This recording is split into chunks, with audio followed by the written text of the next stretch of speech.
जहां से उठती है सच्ची खबर, वहीं से शुरू होता है छत्तीसगढ़ नाव। नमस्कार, मैं ज्योति और आप देख रहे हैं छत्तीसगढ़ नाव डिजिटल। नगर पंचायत परिसर में चल रही भागवत कथा मंगलवार को संपन्न हो गई। कथा समापन अवसर पर हवन, यज्ञ और भंडारे का आयोजन किया गया, जिसमें बड़ी संख्या में श्रद्धालुओं ने पहले हवन यज्ञ में आहुति डाली और फिर प्रसाद ग्रहण कर पुण्य कमाया।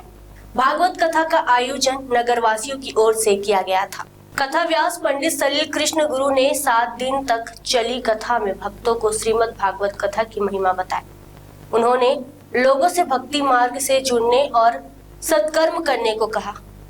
पंडित सलील कृष्ण ने कहा कि हवन यज्ञ से वातावरण एवं वायुमंडल शुद्ध होने के साथ साथ व्यक्ति को आत्मिक बल मिलता है। व्यक्ति में धार्मिक आस्था जागृत होती है और विचारों में बदलाव होने पर व्यक्ति के आचरण में भी स्वयं बदलाव हो जाता है। कथावाचक सलील कृष्ण गुरु ने कहा कि जीवन में प्रसाद का अपमान करने से भगवान का ही अपमान होता है।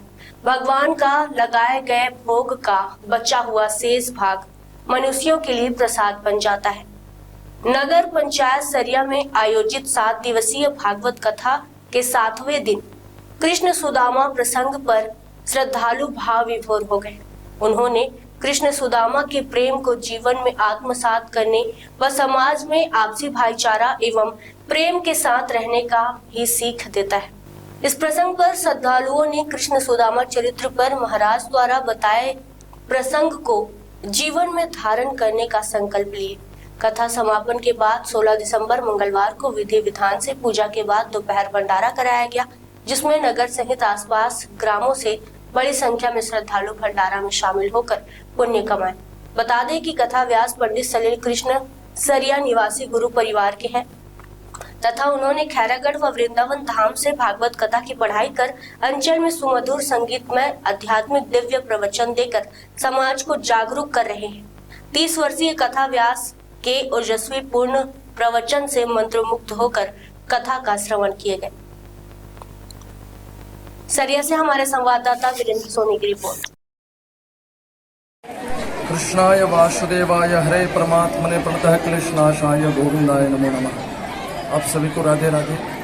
विगत 7 दिनों से श्रीमद् भागवत महापुराण इसी धराधाम सरिया में आयोजन हुआ, जिसमें समस्त श्रद्धालु, समस्त नगरवासी, समस्त ग्रामवासी अधिक से अधिक संख्या में पधारे और कथा श्रवण किए। कथा ठीक 9 दिसंबर से लेकर के आज 15 दिसंबर तक विश्राम हुआ और आज भव्य और दिव्य भंडारा, महाभंडारा का आयोजन इस सरिया धाम पर हुआ है, जिसमें बहुत ही भीड़ और अधिक से अधिक श्रद्धालु यहाँ पर उपस्थित होकर के इस महाप्रसाद भंडारा का प्रसाद ग्रहण कर रहे हैं। दिव्य कथा में मुख्य रूप से देखा जाए तो सनातनी एकता के बारे में हमने बहुत सी बातें कही हैं। निश्चित रूप से आज हम सब देख पा रहे हैं कि हम सनातनी एकता का ये परिचय है कि यहाँ पर इतने श्रद्धालु उमड़े हैं। और निश्चित भगवान कहते हैं, बिनु सत्संग विवेक न होई राम कृपा बिनु सुलभ न सोई। प्रभु श्री रामचंद्र जी की असीम कृपा है, तब जाकर के ये दिव्य सत्संग हम नगरवासियों को ये सौभाग्य प्राप्त हुआ, जिसमें समस्त श्रद्धालु आकर के इस दिव्य भागवत कथा को श्रवण किए और अपने जीवन को कृतार्थ किए। निश्चित नगरवासियों से और निश्चित नगरवासियों का मैं तहे दिल से आभारी हूँ, आभार व्यक्त करता हूँ। और भगवान समस्त मनोकामना को पूर्ण करें, समस्त श्रोता वृंद आनंदित रहें, बस यही मनोकामना भगवान कृष्ण से है। जय श्री राधे, जय श्री श्याम। हमारे नगर सरिया में हमारे सरिया के ही बालक गुरु परिवार से जो हैं, सलील कृष्ण गुरु के मुखारबिंद से, जिनकी उम्र अभी मात्र 25 वर्ष ही है, ऐसा सुंदर प्रवचन किए कि चारों तरफ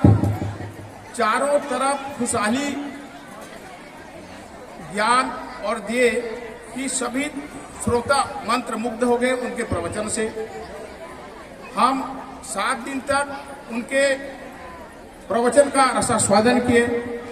नगरवासी, आसपास के गांव वाले जितने भी हैं हमारे भक्तबिंद श्रोतागण, सभी आके भागवत कथा का रसास्वादन किए।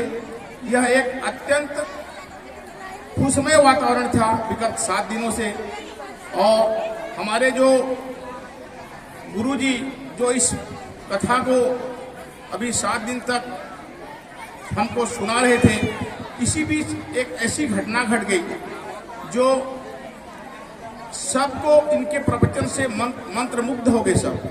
क्या है कि बीच में हमारे एक श्रोता जी का स्वर्ण अंगूठी गुम हो गया भीड़ भाड़ में, किंतु दूसरे दिन एक 10 वर्ष का बालक निस्वार्थ रूप से उसको पाया कहीं पे और आके भागवत कथा व्यास गद्दी में गुरु महाराज जी को समर्पित कर दिया। ये सब उनके संस्कार की ही देन है। ये सरिया माटी एक पवित्र मिट्टी है, यहाँ पे संस्कार जो मिला है हम लोगों को, हम सब धन्य हो गए।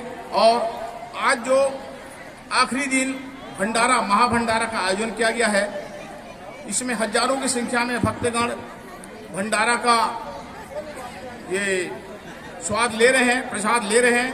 और मैं नगर वासियों से ये आग्रह करूंगा कि आप सभी ये कामना करें कि प्रतिवर्ष हमारे गुरुजी के मुखाबरिंद से ऐसा भक्तिमय प्रवचन हमको सुनने को मिले, हम कृतार्थ हो जाएं। खबरें नहीं रुकेंगी, छत्तीसगढ़ नाउ हर पल आपके साथ।